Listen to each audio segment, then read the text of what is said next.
stateside presidential address delivered earlier this year on the topic of the National Recovery Administration. This is part of our series looking back over the president's plans and results since his inauguration. While we are making this great common effort, there should be no discord and no dispute.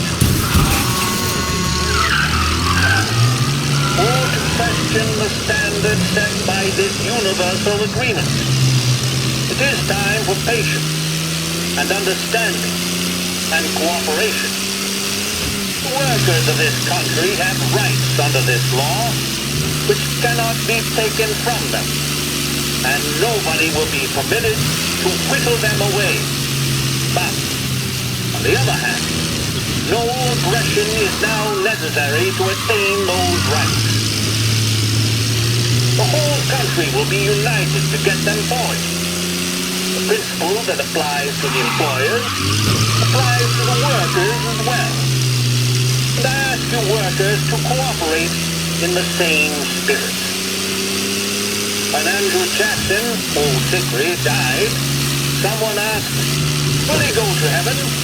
The answer was, he will if he wants to. If I am asked whether the American people will pull themselves out of this depression, I answer, they will if they want to. The essence of the plan is a universal limitation of hours of work per week for any individual by common consent, and a universal payment of wages above the minimum, also by common consent. My friends, I cannot guarantee the success of this nationwide plan, but the people of this country can guarantee its success. I have no faith in heroes, but I believe that we can greatly influence economic forces. I have no sympathy with the professional economists who insist that things must run their course and that human agencies can have no influence on economic ills. One reason is that I happen to know that professional economists have changed their definition of economic laws every 5 or 10 years for a very long time. But I do have faith and retain faith in the strength of common purpose and in the strength of unified action taken by the American people. The president there speaking earlier this year on the National Recovery.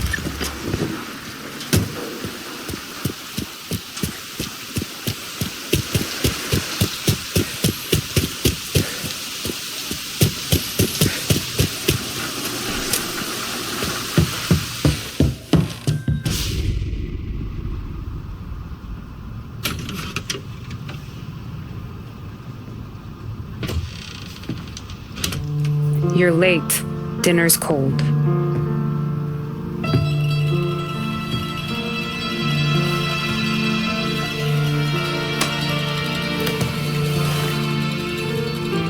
Work.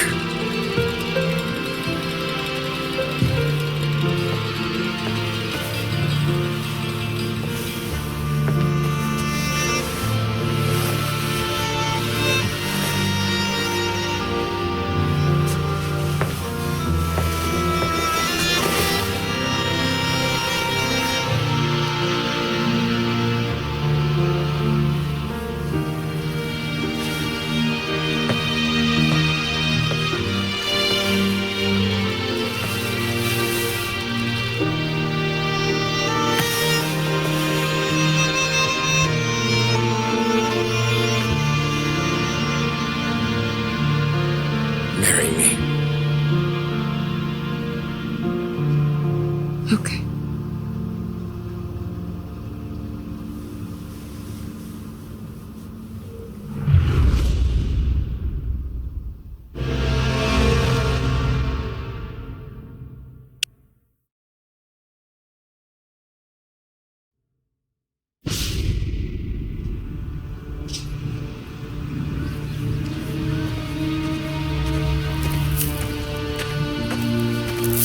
Hey, bud. I came as soon as I got your message. Sit down, Tom.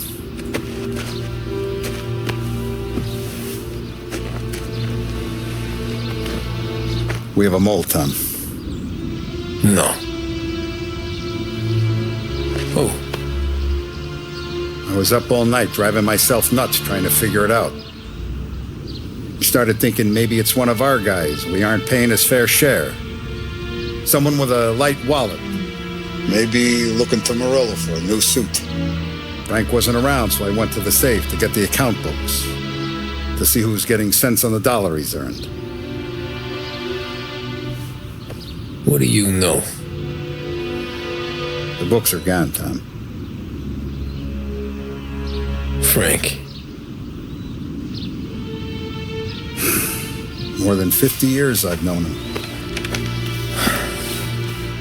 Everything I have, I got with Frank.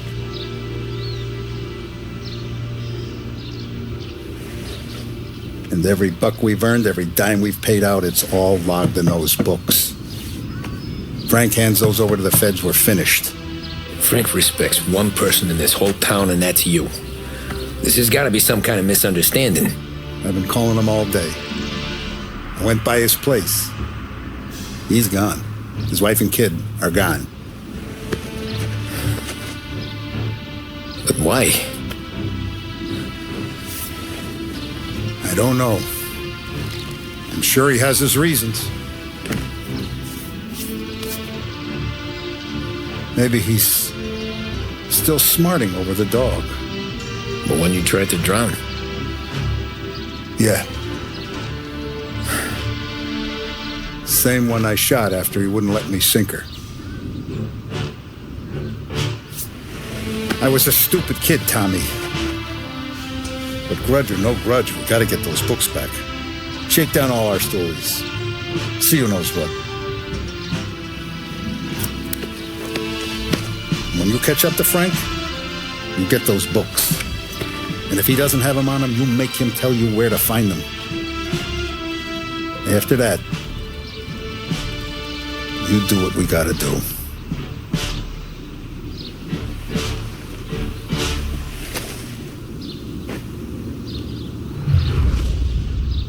Vincenzo's waiting for you with a clean car.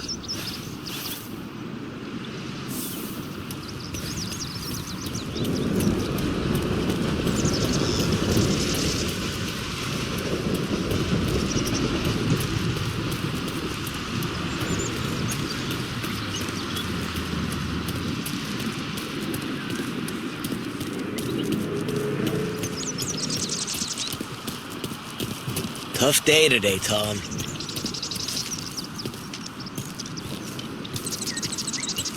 We gotta keep a lid on this town. Start with Biff, but don't give him nothing. I got you a clean set of wheels. And something special here, if you want it.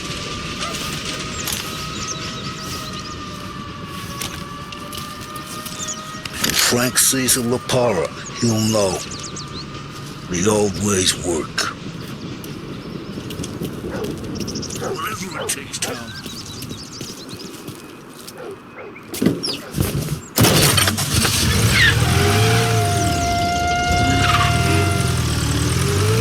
And now for the latest news. The Navy is today continuing its search for the remains of those brave souls lost aboard the airship USS Akron. The Akron was destroyed in a violent thunderstorm off the New Jersey coast Tuesday morning, with the loss of 73 of 76 aboard. The disaster stands as the worst aviation accident on record. Yesterday, one of the survivors, Lieutenant Commander Herbert B. Wiley, spoke to members of the press and gave a brief account of the tragedy.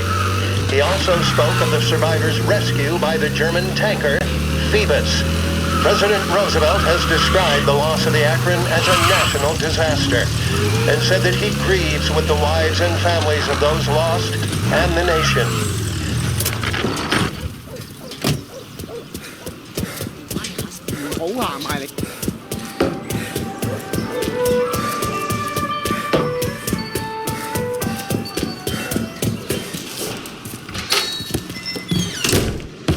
Tommy, what's the rumpus?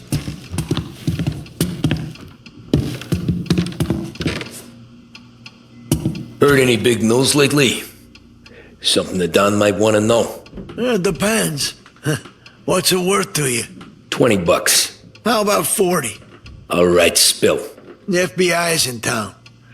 They're getting something from Morello, but I don't know what. How'd you hear? Little Tony got some guy drunk in the Black Cat and drove him home. Heard a bunch of stuff, so he's the guy you want to see. Okay. Thanks. Always a pleasure, Tommy.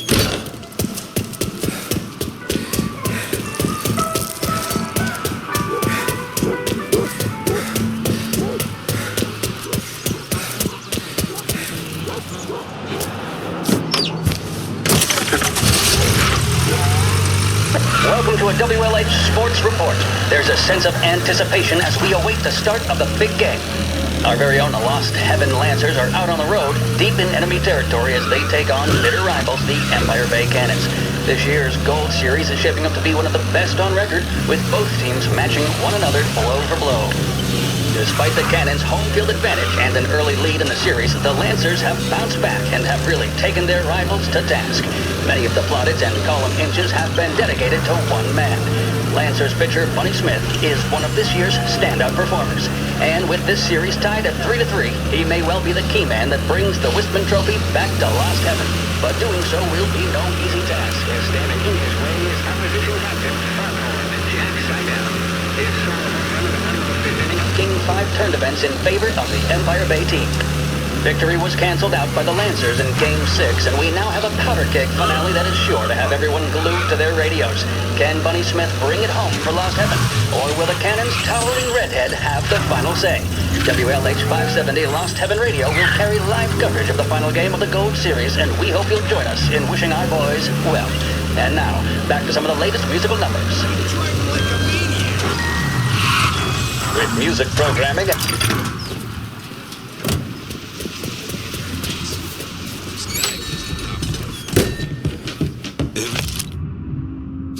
Okay, Tom.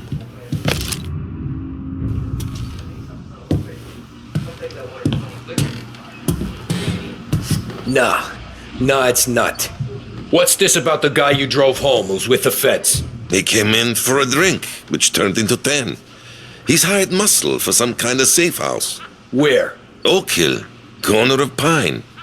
He gave me $10 to drive him back and keep my mouth shut. That on that Councilor Ghilatti's brokered some kind of deal between Morello and the FBI. They were all ready to sit tight on someone in there.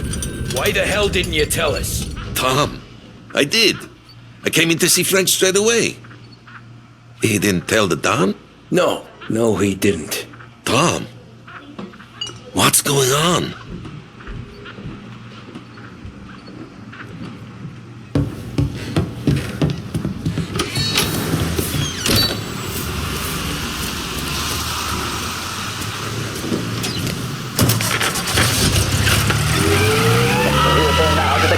Game 7 of the Gold Series. And by the looks of it, ladies and gentlemen, we'll be underway any minute now.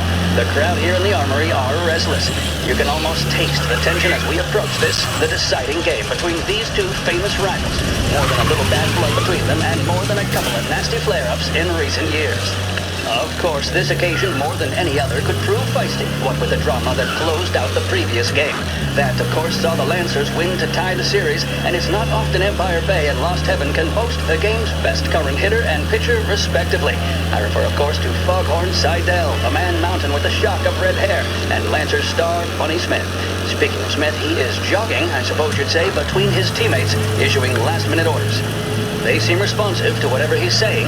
He commands respect from his team, that is for sure. By goodness, there must be some nerves among some of the younger Lancers. Elms, Graveson, and Nicholson. Smith seemed to have pepped them up. That's good to see. That's what a good captain does. The Cannons lineup is meandering over to the home team dugout. The Lancers are slowly taking up their position, so we can't be too far away from the opening pitch here at the Armory, the home of the Empire Bay Cannons. Stay with us for more.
light the place.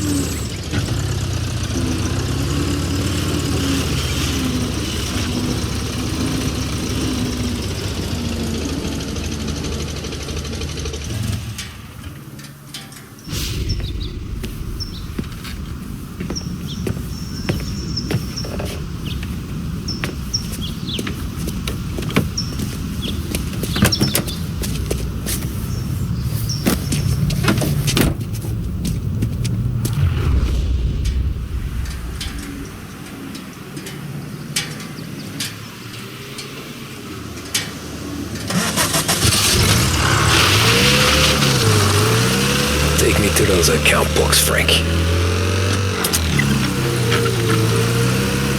And we return now to coverage what could be the final play of this game and the series between the Lost Heaven Lancers and the Empire Bay Cannons. A quick reminder that this final inning is being brought to you by Swift Cola. When you need a lift, reach for a Swift. It's not only a taste sensation, it's guaranteed to increase focus, drive, and mental clarity. Pick up a bottle of Swift Cola today. And as we are coming to a close, let me thank today's other sponsors, Big Break Cigarettes and Lost Heaven Courier. Both of these teams could be said to be entering golden eras. Each team has a star player at the core with promising youngsters set around them. I refer, of course, to Smith and Seidel. The Cannons have had several such golden periods. The Lancers, it's fair to say, have not. I can see Lancers manager Frankie Hodge prowling in front of the dugout, gesticulating. He seems animated, to say the least. Looks like he's putting one of the officials in his place or something or other. With the noise of the crowd, it is quite hard to say for sure. Whatever's going on down there, you can feel the sense of occasion, and you just know that whatever happens, the crowd will be the first to tell you what has happened. The Lancers are now within minutes of snatching the gold series, which at one stage had appeared doomed. But they equally teeter on the edge of defeat. It all comes down to the final play. Nobody is warming up in the bullpen. Nobody down there is considering the possibility of extra innings. Bunny Smith then, standing on the mound, a look of steely determination on his face. He's betraying no emotion, doesn't look nervous or tired after his exertions this series, nor does he appear to be carrying the weight of expectation. Some kind of He's having a word with the umpire about something or other. What a strapping fellow. 6'2", 195 pounds. If the Lancers are to win here today, he's going to write himself into the record books. And boy, oh boy, what that would mean to the people of Lost Heaven after such a long time without glory on the diamond. All right, they've sorted out whatever was going on. Here we go then. In for the Cannons, it's Paddy Doherty. Smith is pitching the game of his life, but Doherty's a big man. If he can catch one, it could run, and with bases loaded, the Cannons would have it. Here we go. Doherty facing down Smith. Fastball and strike. The big man thought he had it. Some speed on that ball, my goodness. It's fair to say Doherty looks a little spooked. He was convinced he had it. His body language tells the tale. Smith remains cool under pressure, not a flicker of emotion on his face. He winds up. And that's two. There was Shit. zip on that one. They taking you to the airport, Frank? Seidel is barking something at Doherty, but we have no chance of hearing it as the noise of the crowd reaches fever pitch. Doherty's gesturing, and that's only making Seidel more irate. This is it, folks. Another strike, and the Lancers win. If Doherty can get behind it, surely the Cannons will get all their men home and snatch victory. A swing and a miss, and that's the winners! Lancers win! Lancers win! And Smith finally cracks an elated smile. He's thrown his cap in the air, as have his teammates. Lancers win the 1933 Gold Series!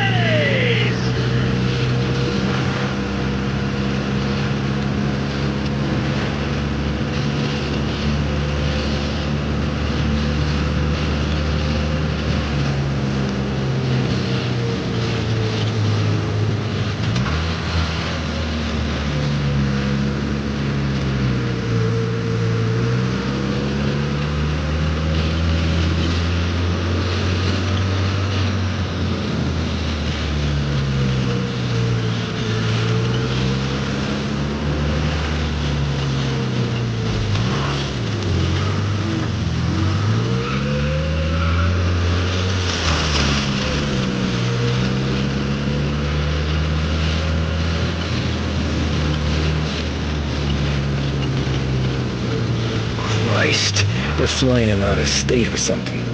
Fuck, this ain't good.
Guess we all want the same thing.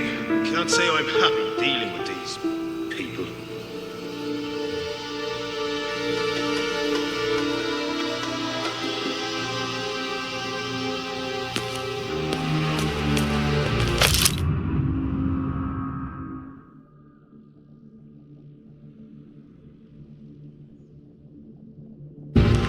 They told me nothing.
Salieri dies in jail. It's a good day, my friend. Hey! Hey! Over here!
There!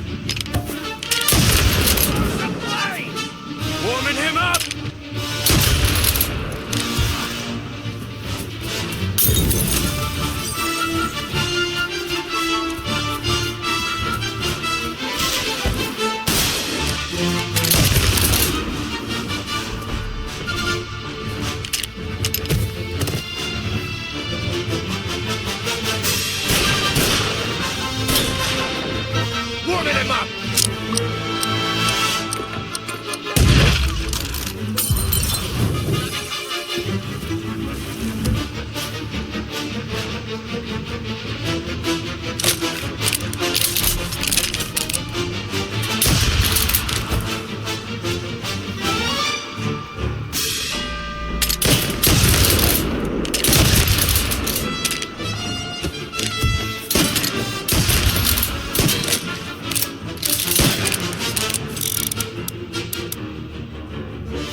Tom. Frank. The Don sent me. I figured as much. I'm sorry it had to be you, Tommy. Anything you want me to tell him? I wish it could have shaken out better, but Morello finally came after me. It's okay. You can come out.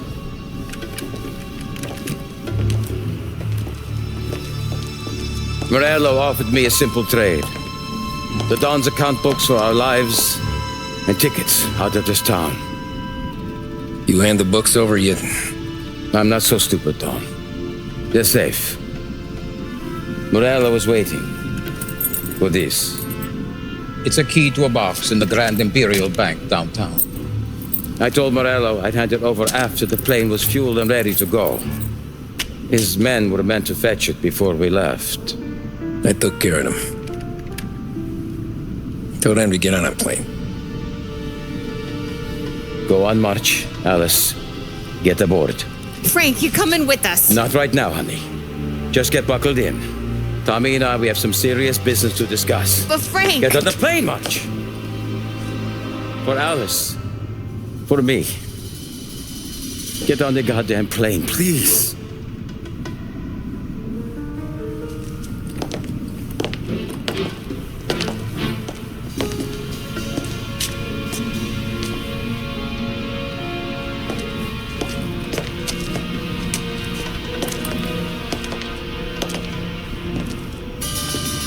You been paid yet? Yeah.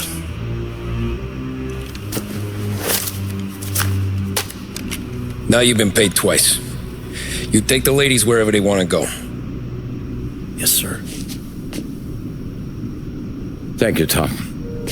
Christ, Frank. Why didn't you ask us for help? I guess I just wanted out. One way or the other. I'm tired, Tommy. Tired of lying to my wife. Tired of checking under my car every time I take a Sunday drive. And tired of waiting for the Don to put two in my temple.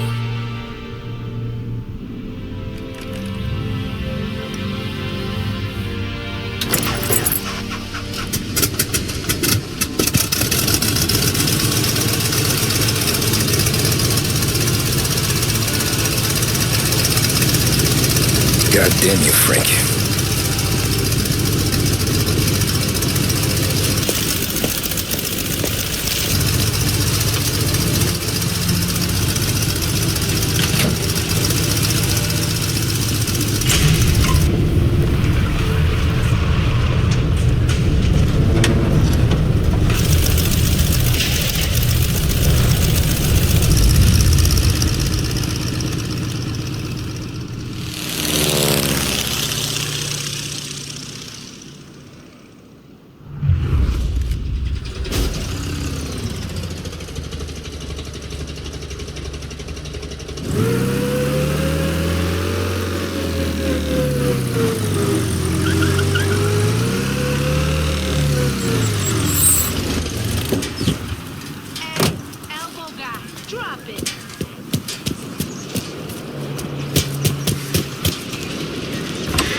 Where's the safety deposit boxes? With my colleague downstairs, sir.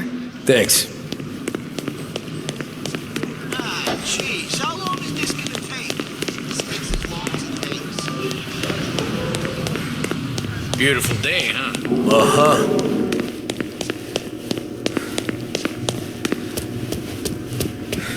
Keeping out of trouble, I hope. I need to access the deposit boxes for Frank Coletti. Ah, yes, Mr. Angelo? Yeah. Mr. Coletti said it might be you who came, and to provide access. Please, follow me.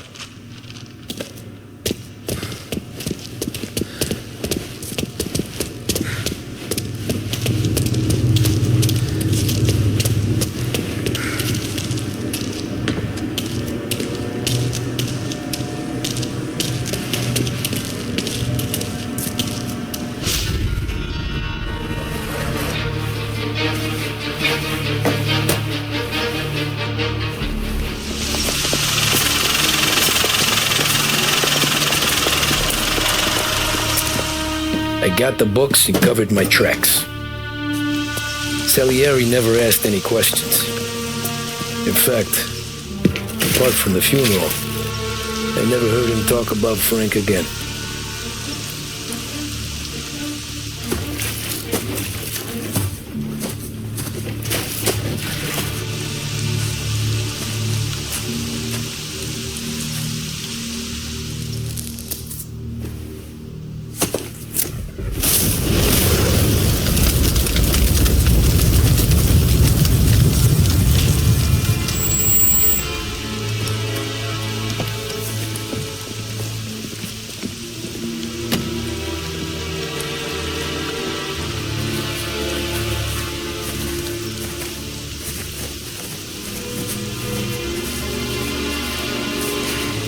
You're making my boys twitchy, Marcoon.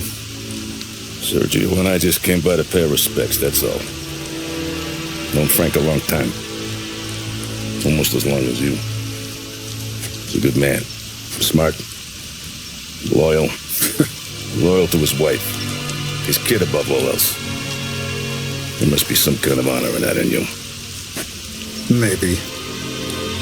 But I'm still looking at this headstone with his little girl's name on it. It's a hell of a thing.